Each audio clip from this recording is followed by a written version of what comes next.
Hi friends, ಇವತ್ತು ನಮ್ಮ ನೀರು ಕಾಸು ತೆಲಬ್ಯಾನ್ ಇದ್ದಿದ್ದಿಲ್ಲ. ಯಾಕಂದ್ರೆ ನಮ್ಮ ಮನೆ ಬನ್ನಿ ಹಿಡ್ಕೊಂಡಿದ್ರೆ, ಹಿಂಗಾಗಿ ಅವರ ನೀರು ಕಾಸಕ್ಕೆ ಇಟ್ಟಿದ್ರೆ ಹಂಗ ಪಟ್ಟನ್ ಜಾಕ ಮಾಡಿ ನಾವು ರೆಡಿ ಆದ್ವಿ. ಅಷ್ಟೊತ್ತಿಗೆ ನಮ್ಮ ಮನೆಯಾಗ ಅವಲಕ್ಕಿ ರೆಡಿ ಆಗಿದ್ವಿ. ಪಟ್ಟಣ ಅವಲಕ್ಕಿ ತಿಂದು ನಾವು ಹೊರಗೆ ಬಂದ್ವಿ. ಅಷ್ಟೊತ್ತಿಗೆ ನಮ್ಮ ಮಮ್ಮಿಯವರು ಬಂದ್ರು. ಹಂಗ ಅವ್ರಿಗೊಂದು ಬಾಯ್ ಹೇಳಿ ನಾವು ಬಂದೆ ಬಸ್ ಸ್ಟ್ಯಾಂಡ್ ಕಡೆ. ಅಷ್ಟೊತ್ತಿಗೆ ನಮ್ಮ ಊರ್ ಬಸ್ ಬಂದು ಹಿಂಗ ಬಸ್ ಹತ್ತಿ ನಾ ಬಂದೆ ಕಾಲೇಜ್ ಕಡೆ. ನಮ್ ಸರ್ ಕ್ಲಾಸ್ ಎಲ್ಲ ಮುಗಿಸ್ಕೊಂಡು ನಾವು ಹೊಂಟಿದ್ವಿ ಚಾ ಕುಡಿಯಾಕ. ಆದ್ರೆ ನಮ್ ದೋಸ್ತ್ ಇವತ್ತು ನಮ್ಮ ನಾಷ್ಟ ಅಂಗಡಿ ಕರ್ಕೊಂಡ್ ಬಂದ.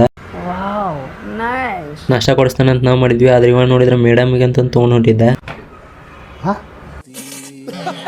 ಮೇಡಮ್ ನಾಷ್ಟ ಕೊಟ್ಟು ನಾವು ಬಂದ್ವಿ ಚಾ ಕುಡಿಯಾಕ. ಆದ್ರೆ ಇಲ್ಲಿ ಚಾದ ಅಂಗಡಿ ಇವತ್ತು ರೊಕ್ಕದ ಗದ್ಲೆ ಎದ್ದು ಬಿಟ್ಟಿತ್ತು. ಆ ಗದ್ಲ ಬಗೆಹರಿಸಿದಕ್ಕೆ ನಮ್ಮ ದೋಸ್ತಿಗೆ ಸನ್ಮಾನ ಇಟ್ಕೊಂಡಿದ್ವಿ. ಆದ್ರೆ ಸನ್ಮಾನಕ್ಕೆ ರೊಕ್ಕ ಇದ್ದಿದ್ದಿಲ್ಲ, ಹಿಂಗೆ ಕ್ಯಾನ್ಸಲ್ ಮಾಡಿದ್ವಿ.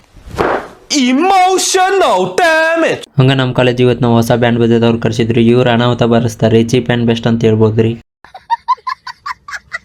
ಅವ್ರದ್ದೆಲ್ಲ ಪೇಮೆಂಟ್ ಮುಗಿಸು ನಾವು ಬಂದ್ವಿ ಬೆಂಚ್ ತೆಗಿಯಾಕ. ಯಾಕಂದ್ರೆ ಫ್ರೆಶರ್ಸ್ ಅವ್ರು ಗೇಮ್ಸ್ ಆಡ್ಸೋದಿತ್ತು. ಹಂಗ ನಮ್ಮ ಪ್ರಿನ್ಸಿಪಾಲ್ ಎಲ್ಲಾರನ್ನು ವೆಲ್ಕಮ್ ಮಾಡಿದ್ರೆ. ವೆಲ್ಕಮ್ ಆದ್ಮೇಲೆ ನಾವು ಗೇಮ್ ಸ್ಟಾರ್ಟ್ ಮಾಡಿದ್ವಿ. ಸ್ಟಾರ್ಟಿಂಗ್ ಅಂತ ಚಲೋ ನಡೆ ಅಂತಿತ್ತು. ಆದ್ರೆ ನಮ್ಮ ಪ್ರಿನ್ಸಿಪಾಲ್ ಹುಡುಗರು ಬಾಯ್ ಮಾಡಂತಾರ ಅಂತಂದೇಳಿ ಈ ಇವೆಂಟ್ಸ್ ನ ಕ್ಯಾನ್ಸಲ್ ಮಾಡಿಬಿಟ್ರೆ. ಆದ್ರೆ ನಾವು ಮಾಡಿದ ಕೆಲಸ ಎಲ್ಲ ಇಲ್ಲಿಗೆ ವ್ಯರ್ಥ ಆಗ್ಬಿಡುತ್ತೆ. ಜೀವನ ಏನಂತ ಮೊದಲೇ ತಿಳಿಸೋ ಭಗವಂತ ಆಸೆ ಇಲ್ದೆ